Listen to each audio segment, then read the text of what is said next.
Hello listeners, welcome to Urdu horror stories. آج جو میں آپ کو کہانی سنانے جا رہی ہوں، یہ ایک سچا واقعہ ہے جو ہمارے ایک لسنر کی طرف سے ہمیں ریسیو ہوا ہے۔ عائشہ کہتی ہے کہ وہ راولپنڈی میں اپنی ماں، باپ اور بہن بھائی کے ساتھ رہا کرتی تھی، اور وہ 9th کلاس کی اسٹوڈنٹ تھی جب یہ واقعہ اس کے ساتھ پیش آیا۔ ایک دفعہ اسکول سے آنے کے بعد کھانا کھا کر وہ اپنے روم میں بیٹھی تھی اور سونے کی تیاری کر رہی تھی، تو سوتے سوتے اس نے ایک خواب دیکھا کہ گھر کے باہر جو درخت ہے وہاں پر ایک بچہ بیٹھ کر رو رہا ہے۔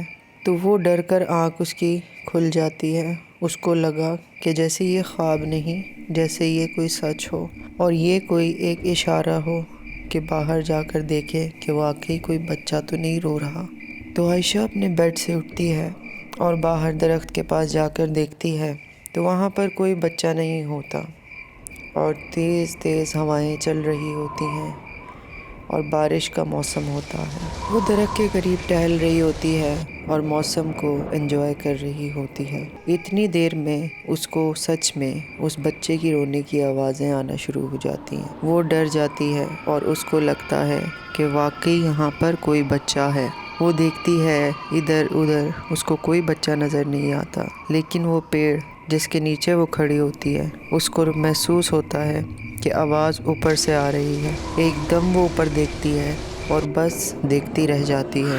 اس نے دیکھا کہ جیسے ہی اس نے اوپر دیکھا ہے، ایک عورت جو کہ الٹی ہوئی لٹکی ہوئی ہے اور اس کے گود میں ایک بچہ ہے، دونوں رو رہے ہیں۔ تو یہ دیکھ کر اس کے رونگٹے کھڑے ہو جاتے ہیں، اس کو کچھ سمجھ نہیں آتی اور وہ وہاں اوپر چڑھنا شروع ہو جاتی ہے۔ درخت پر چڑھتے چڑھتے وہ اوپر پہنچ جاتی ہے، لیکن اوپر اس کو کوئی نہیں ملتا اور وہ وہاں پہ ہی بیٹھی رہتی ہے۔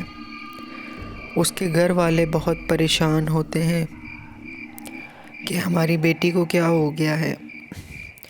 اس کو ڈھونڈ رہے ہیں سب، وہ مل نہیں رہی۔ اسی طرح ڈھونڈتے ڈھونڈتے جب اس پیڑ کے نیچے اس کا بھائی آ جاتا ہے تو وہ اوپر سے آواز دیتی ہے، تم کسے ڈھونڈ رہے ہو؟ میں تو یہاں ہوں۔ یہ دیکھ کر اس کا بھائی ڈر جاتا ہے، کیونکہ اس پیڑ پر چڑھنا بہت مشکل تھا۔ وہ ایک بہت ہی پرانا پیڑ تھا جو کہ 18 سال 20 سال لوگوں کے مطابق وہاں پر موجود تھا۔ وہ لوگ اسے کہتے ہیں کہ نیچے آ جاؤ، پر وہ نہیں آتی اور ہنستی رہتی ہے، زور زور سے ہنستی رہتی ہے، اور دیکھتے دیکھتے رات کا ٹائم آ جاتا ہے۔ وہ اوپر بیٹھ کر گانے گنگناتی رہتی ہے اور ایسا لگ رہا ہوتا ہے جیسے وہ انجوائے کر رہی ہوتی ہے۔ عائشہ اپنے والد صاحب سے بہت ڈرتی تھی۔ اس کے والد نے جب نیچے آ کے آواز لگائی کہ نیچے اترو، تب بھی وہ آگے سے ہنس رہی تھی۔ تو تب لوگوں کو پتہ چلا کہ کچھ تو گڑبڑ ہے۔ محلے والے سب پریشان ہو رہے تھے اس کو دیکھ کر۔ اس کے گھر والوں کا رو رو کر برا حشر ہو گیا تھا۔ تو بھائی نے سیڑھی لگا کر کہیں سے لا کر اس کو نیچے اتارنے کی کوشش کی۔ وہ اس کو نیچے اتارنے میں کامیاب ہو گیا اور اس کو لے کر روم میں چلے گئے، اور اس کی امی اس کے سرہانے بیٹھ کر دعائیں پڑھتی رہیں اور روتی رہیں، اور وہ مسلسل ہنس رہی تھی۔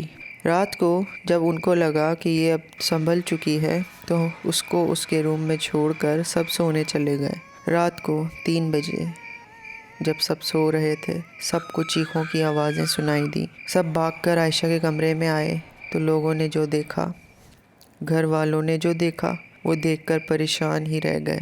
اس نے چھری سے اپنا ماتھے پہ، اپنے ہاتھوں پہ، اپنے گلے پہ، اپنی ٹانگوں پہ، اپنے پیٹ پہ چھریوں سے کٹس لگائے ہوئے تھے جن سے خون نکل رہا تھا، اور وہ ہنس رہی تھی۔ دیکھتے ہی دیکھتے اس نے ٹیرس سے نیچے چھلانگ لگا دی، وہ ٹیرس جس کا دروازہ اس کے کمرے سے جاتا تھا، اور 3 سیکنڈ کے اندر اندر وہ اونچا پیڑ اپنے ہاتھوں کے ناخنوں کی مدد سے چڑھنا شروع کیا، اور پھر اوپر جا کر بیٹھ گئی اور زور زور سے ہنسنا شروع ہو گئی۔ اس کی ماں یہ دیکھ کر برداشت نہیں کر پائی اور بے ہوش ہو گئی۔ محلے میں گھر والے سب باہر نکل آئے تھے اور یہ دیکھ کر سب ڈر رہے تھے۔ چھوٹے چھوٹے بچے چیخیں مار رہے تھے، کیونکہ اس کی ہنسی نہیں تھی۔ ایسا لگ رہا تھا اس کے روپ میں کوئی اور ہنس رہا ہے۔ اتنے میں محلے والوں نے سوچا کہ ہم لوگ کسی پیر بابا کو بلائیں گے، یہ واقعی کوئی گڑبڑ ہے۔ گھنٹہ ڈیڑھ گزرا ہی تھا کہ ایک پیر بابا وہاں پر آئے۔ انہوں نے کہا، یہ درخت آسیب ہے، اس لیے اس کا اثر اس گھر پر، اس بچی پر ہو گیا ہے۔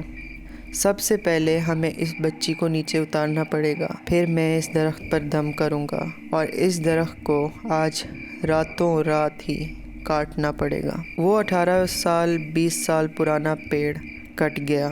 جب وہ کٹ رہا تھا تو طرح طرح کی آوازیں، رونے کی، چیخنے کی، چلانے کی آوازیں آتی رہیں، اور اس درخت کے کٹنے کے ساتھ ساتھ عائشہ کو بھی اذیت ہو رہی تھی۔ وہ بھی اپنے آپ کو نوچ کسوٹ رہی تھی اور چیخیں مار رہی تھی یا کبھی ہنس رہی تھی۔ بہرحال درخت کٹ گیا، پیر بابا نے دم کیا، بچی پر دم کیا تو عائشہ بے ہوش ہو گئی۔